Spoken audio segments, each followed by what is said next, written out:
आज हम साथ में मिलकर देवी कात्यायनी को प्रणाम करेंगे, जो महामाया जगदम्बा देवताओं की रक्षा की, अपने भक्तों की रक्षा की महायोगिनी।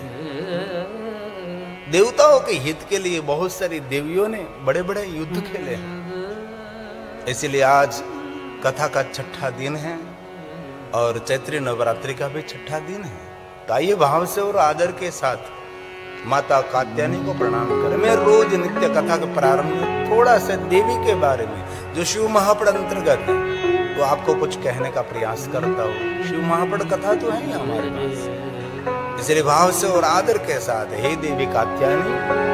कात्यायनी महामाये महायोगिनी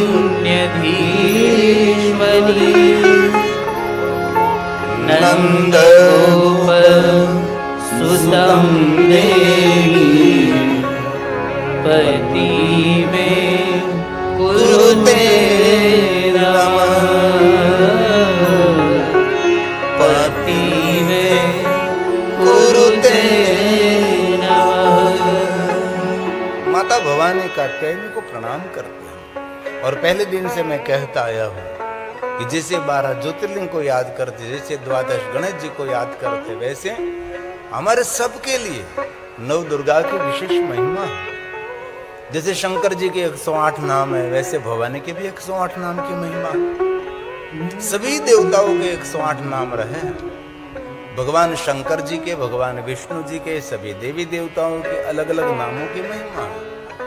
तो हम चैत्री नवरात्रि में भगवान महादेव की कथा का श्रवण कर रहे हैं। तो हम कथा का प्रारंभ कर इससे पहले हम नव दुर्गा को प्रणाम करेंगे। इनमें बहुत सारे भाई बहनों को कंठस्थ भी हो गए नव दुर्गा के स्तोत्र। इनमें प्रथम शैलपुत्री है, जो हिमालय की पुत्री हुई है, और बाद में शंकर भगवान को मिलने के लिए बहुत बड़ा कठिन कठोर तप किया है। एक क्रमशः उनके रूपों का वर्णन है। तो आइए भाव से और आदर के साथ प्रथमम शैलपुत्री हृदय से प्रणाम करेंगे। द्वितीयं ब्रह्मचारिणी तृतीयं चंद्रघंटेति कूष्मांडेति चतुर्थकम् पंचमं स्कंदमातेति षष्ठं कात्यायनीति च सप्तमं कालरात्रिति महागौरी षष्ठमं नवमं सिद्धिदात्री च नवदुर्गा प्रकीर्तिता नवमं सिद्धिदात्री च नवदुर्गा प्रकीर्तिता नवदुर्गा प्रकीर्तिता। विशेष प्रकार से हे मानव दुर्गा हम आपको प्रणाम करते हैं। तो शिव महापड़ ग्रंथ में जो भगवान महर्षि वेदव्यास जी ने माता दुर्गा के बारे में कहा, दुर्गम नाम के असुर का अंत किया, इसलिए माँ दुर्गा देवलोक में उनकी बड़ी प्रसिद्धि हुई। बहुत बड़ा प्रकरण है। शिव महापड़ अंतर्गत उमा संहिता में देवी के बारे में बहुत कुछ कहा है। देवताओं ने माता जगदम्बा की सुंदर स्तुति की, क्योंकि दुर्गम नाम के असुर ने ब्रह्मा जी के फांस से वेद को ले लिया था, इसीलिए वेद धर्म का लोप हुआ। यज्ञ यागादि पूजा अर्चन सत्संग सब कुछ बंद हो गया था, वेद प्रचार बंद हो गया था। इसीलिए सभी लोग अपने अपने मार्ग को भूल गए थे, अपने अपने कार्यक्षेत्रों को भूल गए थे। इसलिए अत्याचार अनाचार होने लगा था। इसलिए 100 साल तक अनावृष्टि हुई। इसलिए देवताओं की रक्षा के लिए, प्रजा की रक्षा के लिए मां जगदम्बा प्रकट हुई और माता ने हजारों अगणित नेत्रों से मां ने रुदन किया। क्यों रुदन किया? प्रजा का दुख देखकर, देवताओं का दुख देखकर माता ने रुदन किया। तो माता की आंखों से बहुत सारे अश्रु बिंदु कर इसे नदी भर गई, तालाब कूप भर गए, बहुत सारा समंदर भर गया और मां के आंसुओं से धरती तृप्त हो गई। इसलिए मां की कृपा से सबको शाक मूल कंदस बहुत कुछ मिला। और देवताओं ने माता जगदम्बा की बहुत सुंदर सुंदर स्तुति की। और स्तुति प्रार्थना करने के बाद माता ने, भवानी ने, जगदम्बा ने, माता पार्वती ने दुर्गम नाम के असुर का अंत किया। इसलिए सभी देवताओं ने माता भवानी के अनेक नामों से स्तुति की। और मां ने वचन दिया कि हे देवताओं, जब जब मेरी प्रजा को दुख रहता है तब इसी समय में कोई न कोई रूप लेकर मैं सबकी रक्षा करती हूँ। और जब मां जगदम्बा युद्ध करते तब कोई देवता उनके साथ नहीं रहते, पूरा लश्कर देवियों का रहता है, मातरों का अलग लश्कर रहता है। और बड़े बड़े असुरों का अंत किया माता जगदम्बा ने। और हम गौरव से कह सकते हैं देवताओं ने इतने बड़े युद्ध नहीं किए जो जगदम्बा माता भवानी पार्वती ने जो युद्ध किया, ये देवताओं और प्रजाजनों के रक्षक है माता भवानी। इसलिए बहुत हृदय से कहते हो आप राम के उपासक है, कृष्ण के उपासक है, कोई भी विचारधारा में आप सभी हैं, परंतु देवी की उपासना कभी छोड़नी नहीं चाहिए। देवी की उपासना हमारी सनातनी परंपरा है। शिव महापुराण ग्रंथ में जितने देवी के नाम हैं, ये सभी नाम भगवान शिव के मुख से प्रकट हुए हैं। महादेव जी जब जब देवी को कोई कथा कहते तब अलग अलग नामों से भगवान शंकर जी देवी का संबोधन करते हैं। जैसे भगवान शंकर जी विष्णु को मिलते हैं तो भगवान विष्णु को अलग अलग नामों से विष्णु का संबोधन करते हैं, वैसे देवी के भी अलग अलग नामों से भगवान शंकर जी ने संबोधित किया है। इसलिए भगवान महादेव के मुख से प्रकट हुए आद्य शक्ति भवानी पार्वती के 108 नाम की भी महिमा है।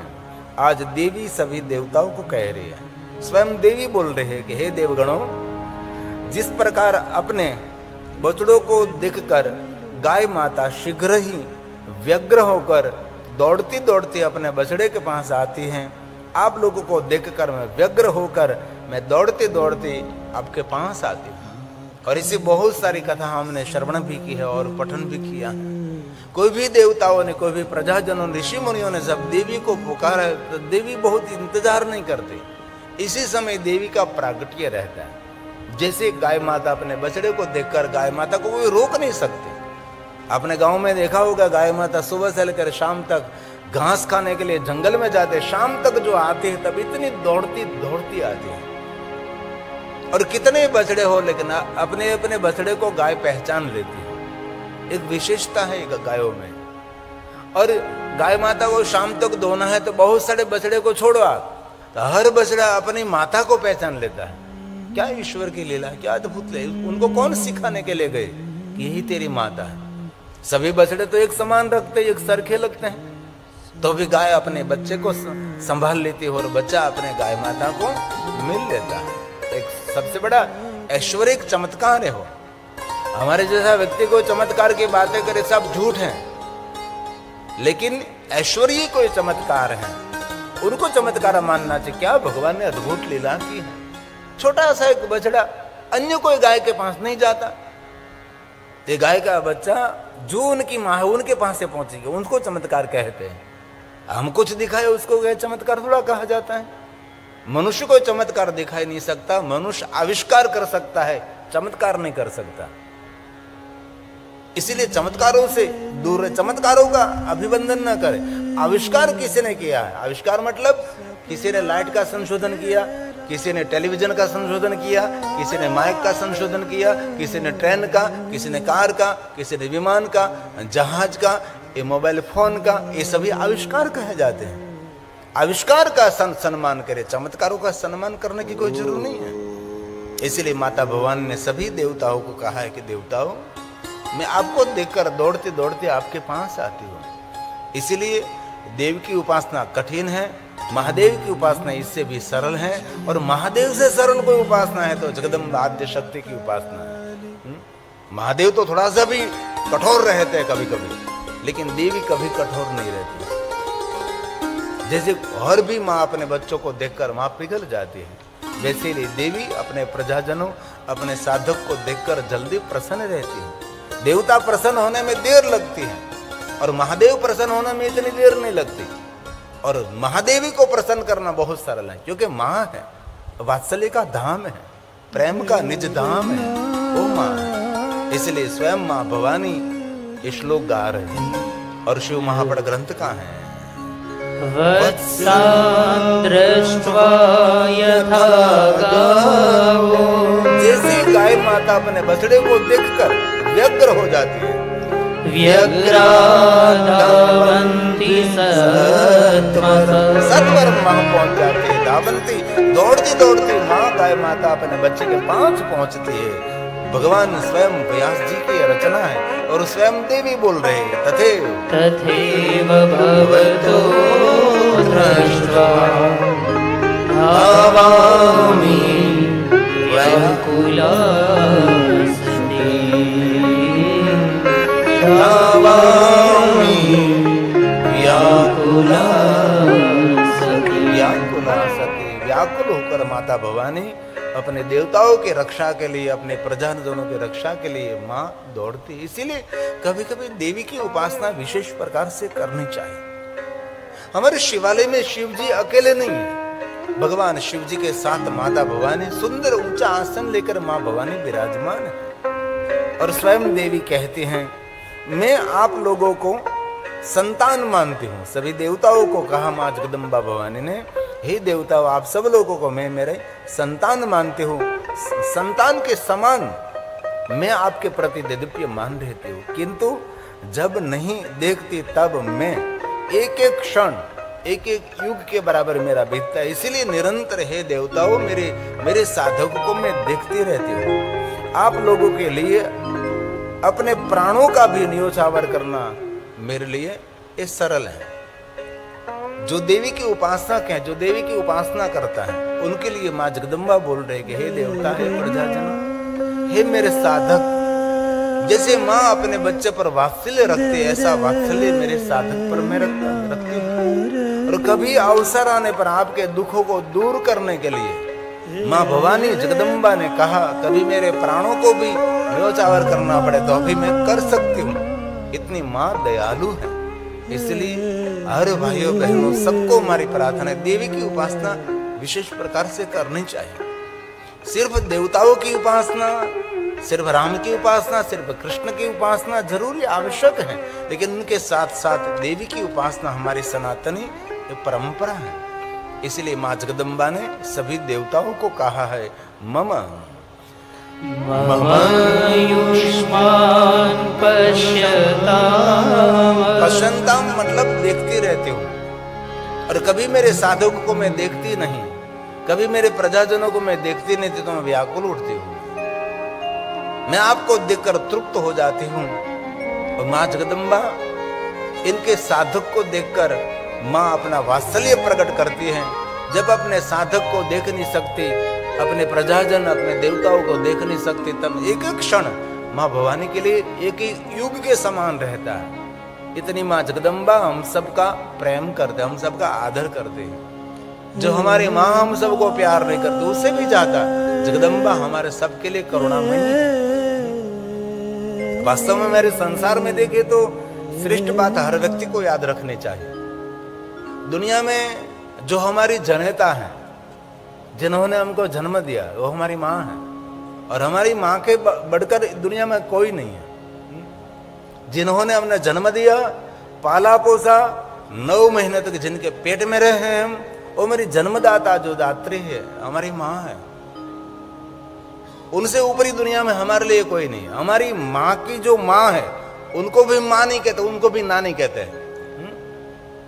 उनको भी बड़ी माँ नहीं कहते, उसको कहते नानी। इसलिए माँ से भी कोई श्रेष्ठ है तो और कोई नहीं है। जिन्होंने हमको जन्म दिया है, उसको माँ कहते हैं हम। और माँ की माँ है, उसको बड़ी माँ नहीं कहते, क्या कहते हैं? उसको भी हम नानी कहते हैं। इसलिए माँ से बढ़कर कोई नहीं। इसलिए बहुत हृदय से कहता हूं मैं, आपके घर में जो आपकी जीवित माँ है ना, खूब दिल से, खूब हृदय से सेवा करो। बाकी एक बार ये धरती को छोड़कर चली गई, हिमालय पहाड़ पूरा ढूंढ लो, आप पूरी दुनिया को देख लो, कहीं माँ नहीं मिलेगी। सिर्फ उसकी छवि देखकर आपको तृप्ति रहेगी कि ये मेरी माँ, जिन्होंने मुझे जन्म दिया, जिन्होंने मुझे दूध पिलाया, जिनकी गोद में खेला हूं। इसलिए आपके घर में जो वयोवृद्ध आपकी माँ है, तो उसका बहुत आदर करो, उनकी सेवा करो। मेरे जीवन में बेहद दो घटना बहुत मैंने निकट से देखी। हमारे यूके में रहने वाला, अभी नाम तो भूल गया मैं, खोज पार्टी में था। यूके की, लंदन की सभी परिवार जाहो जलाली छोड़कर उनकी वयोवृद्ध माँ थी, उनकी सेवा के लिए जब तक उनकी माँ रही गांव में, वहां तक वो व्यक्ति रहा। और दूसरी घटना मैंने देखी, दूसरे गांव का तो मुझे नाम याद नहीं रहा। बहुत धन संपत्ति वाला व्यक्ति अपने पत्नी, पुत्र, पुत्री, परिवार, व्यवसाय सब कुछ छोड़कर, अमेरिका की धरती को छोड़कर उनकी वयोवृद्ध माँ की सेवा के लिए वो बहुत समय तक उनके साथ रहा। मैंने कहा कौन सब कुछ करते? तो कि मैं सब कुछ मैं करता हूँ, मेरी माँ है। माँ को स्नान भी वो कराते थे, कपड़े भी वो बदल देते थे। माँ को चल नहीं सकती थी तो सब कुछ मर्यादा छोड़कर सब कुछ माँ की सेवा करता था। भोजन भी खुद बनाता था और माँ को भोजन भी कराता था और माँ के पास सोता था। एक पल भी माँ को छोड़ता नहीं था। वो भी वही औरत था, बड़ी उम्र वाला था। उसकी भी लगभग 75 के 80 के आसपास उनकी भी उम्र थी, क्योंकि माँ 100 साल के आसपास पहुंच गई थी। बड़ी अति वयोवृद्ध थी। तो एकदम वयोवृद्ध माँ की सेवा वो करता था। मैंने बहुत खुशी व्यक्त की। मैं तो कलयुग में ऐसे भी बेटे हैं। श्रवण कुमार की हमने कथा तो सुनी, लेकिन कलयुग में भी ऐसे बहुत सारे श्रवण कुमार हैं, अपनी माँ की सेवा करते हैं।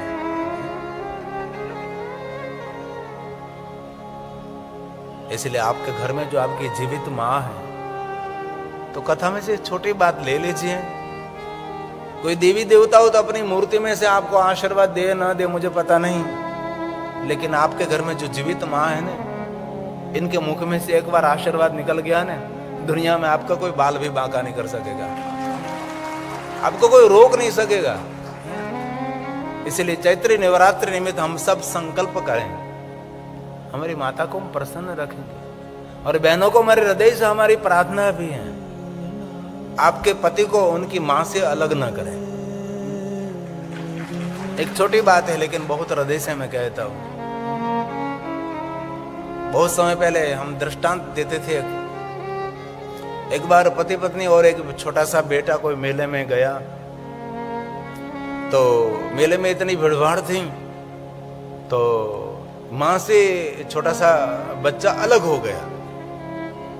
तो मेला होता है, सब लोग दौड़ते भागते रहते, तो कहीं मिल नहीं रहा था।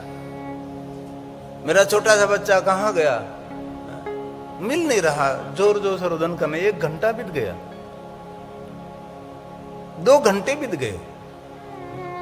पति समझा रहा है कि शांत हो जा, अब मिल जाएगा।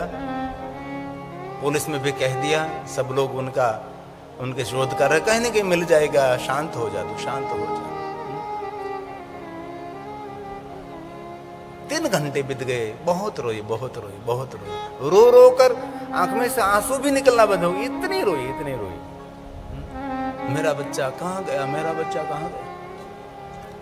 तब कोई पकड़ कर लाएगी, ये बहन ये तो आपका बेटा है? हाँ मेरा बेटा है। वाल करने लगी, चुम्बन करने लगी, गोद में ले लिया, शांत हो गई। पत्नी तो शांत हो गई, लेकिन तब पति ने रुदन शुरू कर दिया। इतना रोया पति, इतना रोया, इतना रोया। पत्नी समझा रही है क्यों रो रहा, अब तो बेटा मिल गया, अब तो अभी तक नहीं मिला था, वहां तक आप नहीं रोते थे, लेकिन अब मिल गया तो अब रोने की क्या जरूरत है। पति ने धीरे से कहा, सुन आज मेरी गलती मेरी समझ में आ गई। अरे आपकी गलती इसमें क्या थी, वो तो बेटा बस मेरी अंगुली पकड़कर चल रहा था, मैंने छोड़ दिया तो मेरी गलती थी, आपकी गलती नहीं थी, बेटा कुछ मेले में गुम हो गया। तब पति ने कहा, सुन जरा ये गलती नहीं, लेकिन मेरे जीवन की गलती मेरे समझ में आ गई। क्या गलती आपकी? तब पति ने कहा, 3 घंटे आपका बेटा आपसे दूर रहता है तो आपको इतना दर्द होता है, तो 10 साल से आपने मेरी मां से मुझे अलग कर दिया है। मेरी मां ने कितनी यातना, कितनी वेदना सहन की होगी, मेरी मां को कितना दर्द हुआ होगा। माँ के वाणी वर्तन में कभी गलती हो गई, व्यवहार में कभी गलती हो गई, तो उसको नजरअंदाज कर देना चाहिए। ये नहीं भूलना चाहिए कि आपने माँ का दूध पिया है, अब 9 महीने तक माँ के पेट में रहे हैं, आपका जन्म हुआ तब 2 साल तक माँ सोई नहीं है, पूरी रात रात झांकती रही माँ, अपना छोटा बच्चा अपना दूध पी रहा है, इसे माँ बहुत कुछ खाना पीना छोड़ देती हैं कि मेरे बच्चे के पेट में दर्द होगा इसीलिए मुझे नहीं खाना चाहिए। तो जिन माँ ने बच्चे को जन्म दिया है ना, वो माँ को पता होता है कि अपने बच्चे को कैसे पालना और कैसे बड़े कर सकते हैं। इसलिए बहुत हृदय से मैं कहता हूँ और बहनों को, अपने पति उनकी माँ से अलग नहीं करना चाहिए। जो हो भूल जाए, थोड़ा सा छोटा सा जीवन है, 100 साल का जीवन है, एक पल में 100 साल पूरे हो जाते हो और जीवन पूरा हो जाता है, इसमें कुछ भी हाथ में नहीं रहेगा। इसलिए और एक दूसरी बात मैं कहना चाहता हूं, आप सभी पढ़े लिखे लोग हैं, हर बहनों के लिए मैं कहना चाहता हूं, आप सब तो अच्छे, लेकिन मैं साधु इसलिए कुछ न कुछ ऐसी बात कहता रहता हूं।